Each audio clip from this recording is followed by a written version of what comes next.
अच्छा, अब हम गिफन गुड्स की बात करते हैं। गिफन गुड्स के केस में हम लोग जो है वो सब्स्टिट्यूशन इफेक्ट, जिसका हमने दूसरा नाम लिखा था द प्राइस इफेक्ट, ठीक है, उसको अंडरस्टैंड कर लेते हैं। ठीक है, समझने की कोशिश करेंगे। बाज़ाहिर प्राइस इफेक्ट या सब्स्टिट्यूशन इफेक्ट जो है वो यहाँ पर इस तरीके से होना चाहिए कि अगर गुड एक्स की बात करते हैं तो अगर उसकी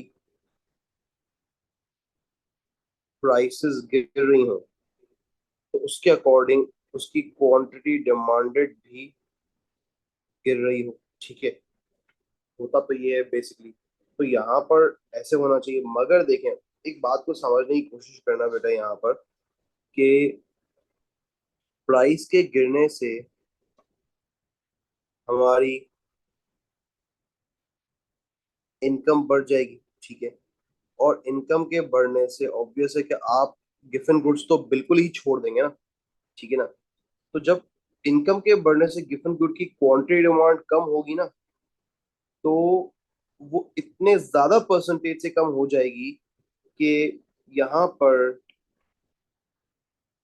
income effect will outweigh the substitution effect.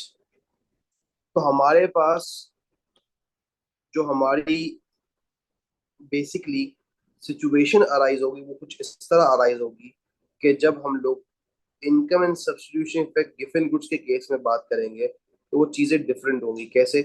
अगर बात करते हैं हम लोग सब्स्टिट्यूशन इफेक्ट की, तो उसको हम पॉजिटिव बनाएंगे, इसलिए कि जब उसका इनकम इफेक्ट आएगा वो इतना ज्यादा, मैं रेड से लिख रहा हूँ ताकि आपको डिफरेंशिएट हो सके, इतना ज्यादा नेगेटिव हो जाएगा कि वो इस पॉजिटिव को भी आउटवे कर देगा। इस बात को आपको समझना है। It will outweigh the substitution effect as well. तो इसकी हम लोग जरा डायग्राम बना लेते हैं। आउटवे का मतलब क्या होता है? मतलब ये होता है बेटा कि इतना ज्यादा इफेक्ट आ जाए कि दूसरा इफेक्ट नलिफाई हो जाए, बिल्कुल जीरो हो जाए। अब देखें, सबसे पहले हमने अपने पास यहाँ पर बेटा दो एक्सिस ड्रॉ करने। ठीक है, एक तरफ हमारे पास आ जाएगा गुड वाई और एक तरफ हमारे पास आ जाएगा गुड एक्स। हम लोग ये कह रहे हैं कि हमारा गुड एक्स जो है वो है गिवन गुड्स। ठीक है, हम सबसे पहले अपने पास अपना बेसिक बजट लाइन बना लेंगे। ठीक है, ये हमने अपना बेसिक बजट लाइन बनाया, इसको हम नाम दे देंगे A B budget line. A B budget line बनाने के बाद हम अपने पास अपना बेसिक इंडिफरेंस कर्व बनाने की कोशिश करेंगे कुछ इस तरीके से। ठीक है, अब हमारे पास यहाँ पर नोट करने की चीज ये है, आ जाए हमारे पास ये हमारा इक्विलिब्रियम बन रहा है। ठीक है, ये हमारा इंडिफरेंस प्रेफरेंस कर्व है, इंडिफरेंस प्रेफरेंस। ठीक है, और इक्विलिब्रियम बन जाता है यहाँ पर, जिससे पता चल जाएगा quantities of y and quantities of x. ठीक है, ये वाई की और ये एक्स की क्वांटिटी आ गई। ठीक है, अब हमारे पास हमें यूटिलिटी पर डॉलर स्पेंट गिवन गुड्स की ज्यादा लगेगी गुड वाई के मुकाबले में। ठीक है ना, क्योंकि वो सस्ता हो गया। तो जरा उसकी भी डायग्राम बनाएंगे।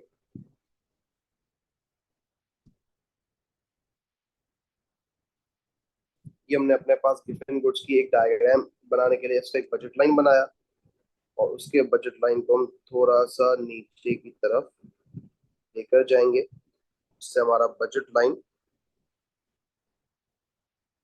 टेंजेंट होना चाहिए।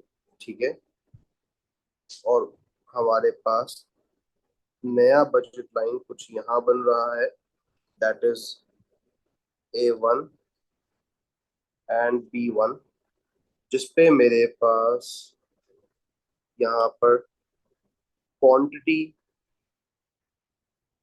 बढ़ रही है। वो मैंने बढ़ता हुआ दिखा दिया एग्जामिनर को।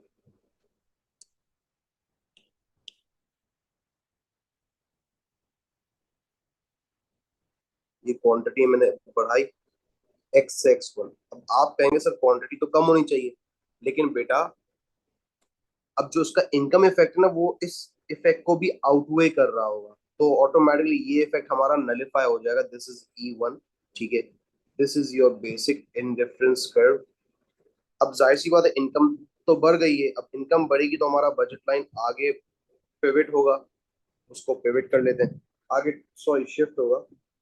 हमने उसको इस तरीके से शिफ्ट कर लिया, हमारा बजट लाइन शिफ्ट हो गया। और हम जब बजट लाइन को शिफ्ट कर रहे हैं तो हम आ रहे हैं A1 B1 से A B2 पर। ठीक है, तो सबसे पहले हमारे पास यहाँ पर जैसे ही हमारा बजट लाइन बन जाएगा, अब हम बनाएंगे अपना इंडिफरेंस कर्व। अब इंडिफरेंस कर्व बेटा समझिएगा बात को, आपने इस तरीके से इंडिफरेंस कर्व बनाना है कि आपके पास इनकम इफेक्ट सब्स्टिट्यूशन इफेक्ट को आउटवे कर रहा हो। ठीक है, आए हम अपने पास इस तरीके से बनाएंगे कि हमारे पास सबसे पहला पॉइंट यहाँ बन सकता था, लेकिन उससे आउटवे नहीं हो रहा। यहाँ पर बनता है तो भी आउटवे नहीं हो रहा। यहाँ कहीं बनेगा ना इंडिफरेंस कर्व, तो हम बिल्कुल पीछे चले जाएंगे। क्यों? क्योंकि जब हमारी रियल इनकम बढ़ेगी तो हम गिफ्ट गुड्स पे खर्चा क्यों करेंगे? हम क्या तब भी सूखी रोटी खाएंगे? नहीं। इसीलिए हम अपने पास यहाँ पर अपना नया इंडिफरेंस कर्व जो बनाएंगे वो यहाँ बनाएंगे।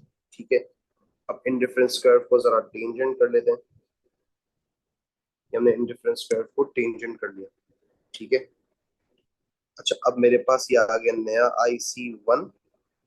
मेरा नया इक्विलिब्रियम जो है वो आ रहा है E1, सॉरी E2 आएगा।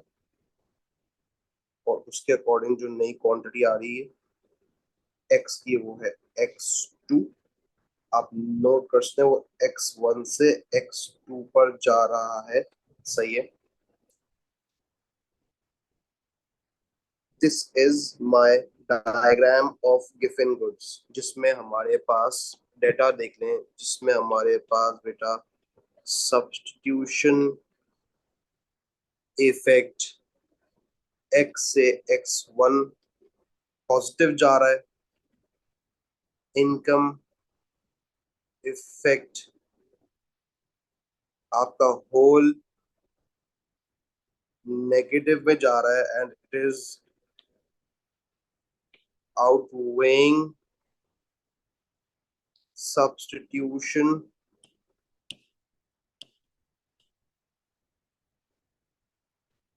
इफेक्ट। ठीक है, तो हमारे पास हमारा जो इनकम इफेक्ट है वो है X1 से लेकर X2। ठीक है, तो बेसिकली हमारे पास जो टोटल इफेक्ट आया है वो आया है X से X2। ठीक है ना, तो यहाँ पर इस तरीके से चीजें अंडरस्टैंड होंगी। ये हमारे पास गिफन गुड्स का भी केस कंप्लीट हो गया, और हमारे पास बेटा हमारा जो यूटिलिटी थ्योरी और इंडिफरेंस कर्व का जो यूनिट है पूरा, वो वाइंड अप हो गया। यानी थ्योरी ऑफ डिमांड हमारा कंप्लीट हो गया। आप लोग देख लें, मैं आपको स्लाइड्स पूरी दिखा देता हूँ एक दफा, ताकि आपको याद हो कि आपने क्या क्या किया है, क्या क्या नहीं किया। ठीक है, फ्रॉम द टॉप शुरू करेंगे। हमारे पास सबसे पहला page theory of demand, consumer theory and utility theory, इसको हमने समझने की कोशिश की थी। ठीक है, हमने उसमें डिराइव किया यूटिलिटी क्या होता है, सेटिस्फैक्शन क्या होती है, टोटल यूटिलिटी क्या होती है, यूटिलिटी का, डिमांड का और कंज्यूमर का कनेक्शन डिराइव किया। उसके बाद हमने मार्जिनल यूटिलिटी समझा। ठीक है, रियलिटी वर्सेस द इकोनॉमिक्स, जो हमारे इकोनॉमिस्ट थे एल्फ्रेड मार्शल, उनका क्या व्यू था, उसके अकॉर्डिंग बात की। कार्डिनलिस्टिक अप्रोच क्या होती है वो बात की। यूटिल्स क्या होते हैं उसके बारे में समझा। देन उसके बाद हमारे पास हमने टेबल बनाया यूटिल्स का, इमेजिनरी यूटिल्स, जिसके अकॉर्डिंग हमने अपनी टोटल यूटिलिटी और मार्जिनल यूटिलिटी की डायग्राम बनाई, जिसके according law of diminishing marginal utility derive हुआ।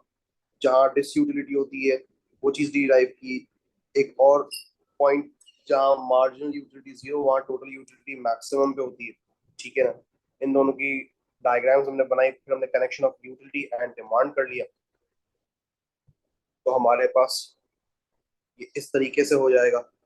देन उसके बाद हम जब आगे गए, हम लोगों ने individual market demand, derivation of demand by using utility theory वो कर लिया। और उसके बाद हम लोगों ने कंज्यूमर सरप्लस को समझा। मार्जिनल कंज्यूमर सरप्लस होता क्या है, लिमिटेशंस ऑफ यूटिलिटी, ठीक है ना। देन उसके बाद हम लोगों ने दो क्वेश्चंस यूटिलिटी के किए थे समझने के लिए। आगे हम बढ़े, हमने indifference preference curve and budget line को शुरू कर दिया। इंडिफरेंस प्रेफरेंस कर्व और बजट लाइन को इन डेप्थ पढ़ने की कोशिश की हम लोगों ने, ठीक है। आई होप हम कोशिश में पूरे उतरे। हमने उसका स्लोप रेशियो निकाला, कंज्यूमर इक्विलिब्रियम क्या होता है, इक्विली मार्जिनल प्रिंसिपल क्या होता है, और किस तरीके से हमने अपने बजट लाइन और इंडिफरेंस कर्व की चेंजेस को समझा। अच्छा, चेंजेस जब आती हैं इंडिफरेंस प्रेफरेंस कर्व और बजट लाइन पे, तो उसके अकॉर्डिंग हमारे पास जो है वो ऑब्वियस है कि इक्विली मार्जिनल प्रिंसिपल भी चेंज हो रहा होता है। देन उसके बाद हम लोगों ने सब्स्टिट्यूशन इफेक्ट और इनकम इफेक्ट पढ़ा, ठीक है, जिसमें हम लोगों ने अपने पास डिमांड को भी कनेक्ट करने की कोशिश की थी, ठीक है। तो बेटा यहाँ डिमांड कनेक्ट आपने करना होगा, connection of demand and indifference preference curve, ठीक है। हमारे पास हम चाहें तो हम ऊपर भी कनेक्शन वाली डायग्राम बना सकते हैं, ठीक है, जो कि कुछ यहाँ बन सकती है, ठीक है, जो कि पीसीसी था, प्राइस कंजम्पशन कर्व, और आईसीसी था, इनकम कंजम्पशन कर्व। देन हम लोगों ने इनकम एंड सब्स्टिट्यूशन इफेक्ट समझा। ऑलवेज रिमेंबर, हमेशा सब्स्टिट्यूशन इफेक्ट से डिमांड को कनेक्ट करेंगे, ठीक है ना, क्योंकि डेरिवेशन ऑफ डिमांड होती है। फिर हमने समझा what are the three type of goods, normal, inferior and गिवन गुड्स। उसके अकॉर्डिंग हमने गिवन गुड्स की डायग्राम बनाई। फिर हमने देखा सब्स्टिट्यूशन इफेक्ट और इनकम इफेक्ट, गिवन गुड्स, नॉर्मल गुड्स और इन्फीरियर गुड्स का क्या होता है। और यहाँ हमारे हमने डायग्राम्स बना के अपने चैप्टर को, हमारे यूनिट नंबर 1 को हमने वाइंड अप कर दिया, ठीक है। अब हमारे पास unit number 2 that is the theory of supply शुरू हो जाएगा, सही है। तो उसको भी देख लेंगे, बट पहले क्वेरीज पे आ जाते हैं। अगर किसी की कोई क्वेरीज है, ठीक है, वो मुझे बता दे। हम आज की क्लास को यहीं पर एंड करेंगे, ठीक है। हमारे पास ये गिवन गुड्स कंप्लीट हो गया, आज की क्लास को हम यहीं एंड करेंगे। Till then take care, good bye.